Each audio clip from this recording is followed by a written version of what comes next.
Hey Gear Nerds. I don't know if you're like me, but I love watching those Anderton's TV YouTube shows, and the thing that makes it great is Danish Pete. The other day I was watching a really cool video by Pete demonstrating the Boss RC10 looper, and I thought it sounded absolutely fantastic, and I thought he didn't share the chords with us actually, so I thought I'd share the chords with you and show you how he did it. As you probably know, I'm not the greatest player.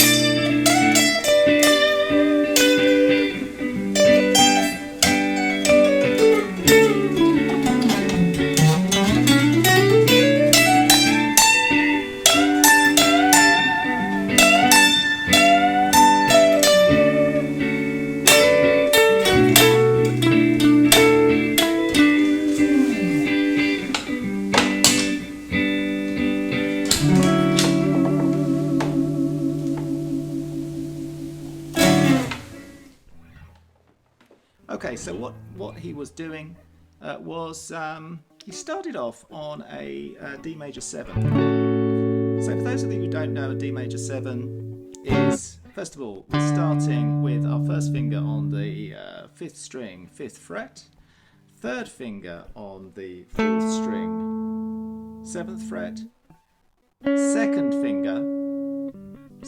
finger on the G string on the 6th fret,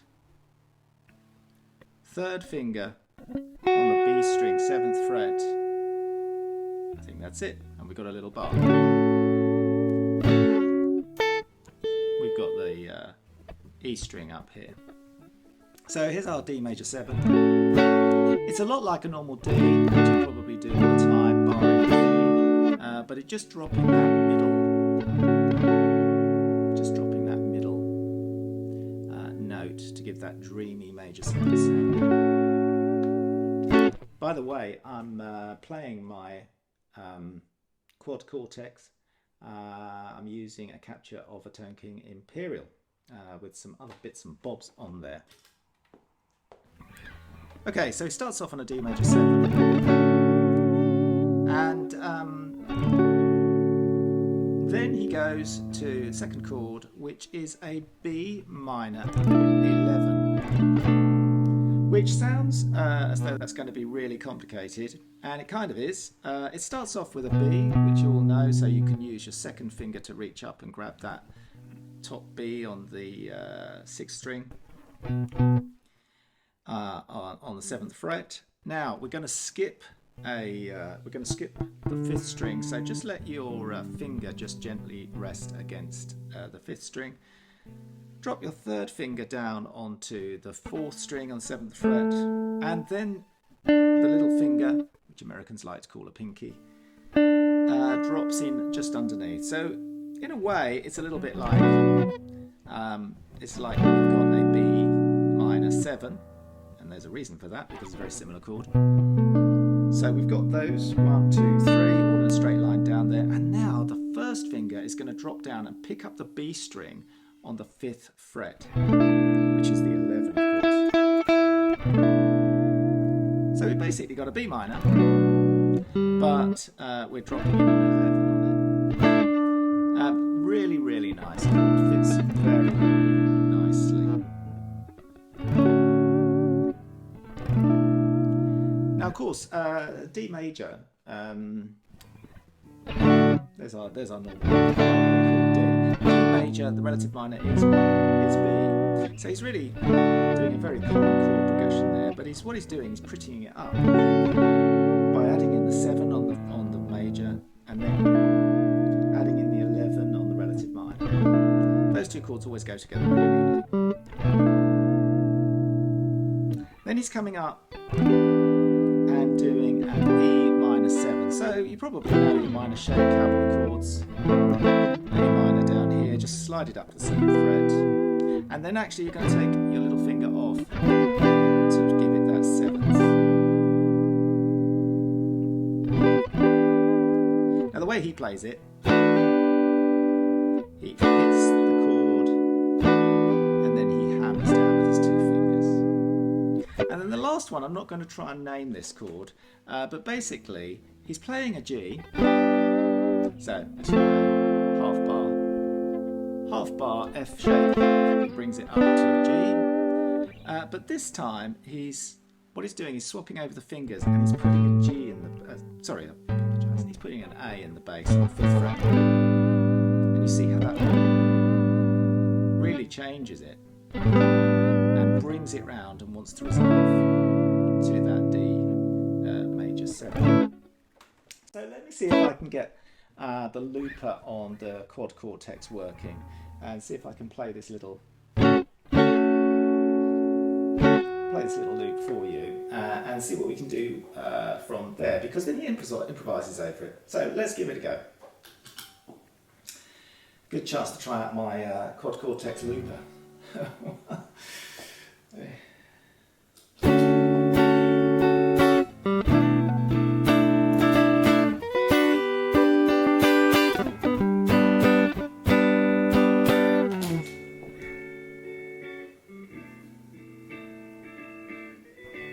Now what, you can probably hear that going now. So what Pete does, I'm just going to stop that for a second. I don't play with anything like the touch of Danish Pete. Pete Honore. What he does then is he plays some synth chords over it, and you could do that pretty easily by increasing the mix on a reverb and playing the mix really wet. I've been doing that, but I'm not going to demonstrate that now. So how does he improvise over it?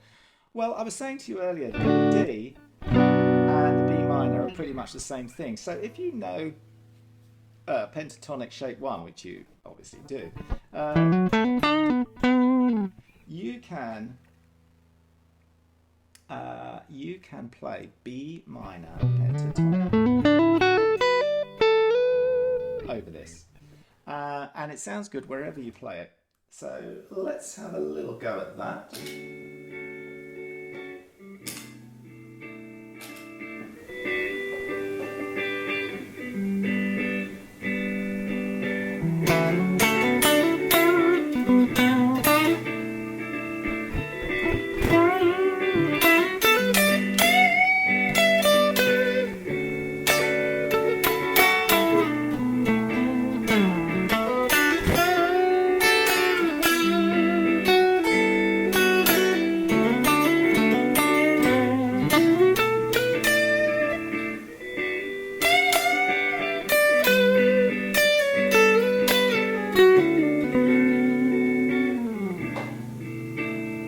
One little thing you could do, just to end the loop,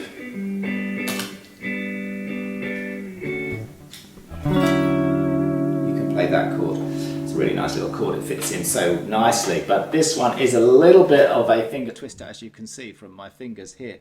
2nd finger on the 5th fret D, 1st finger on the 4th fret of the D, sorry, 2nd finger on the 5th fret of the A, 1st finger on the 4th fret of the D, and then I put my 3rd finger down on the B string on the 5th, and then the little finger comes in on the 6th fret of the G.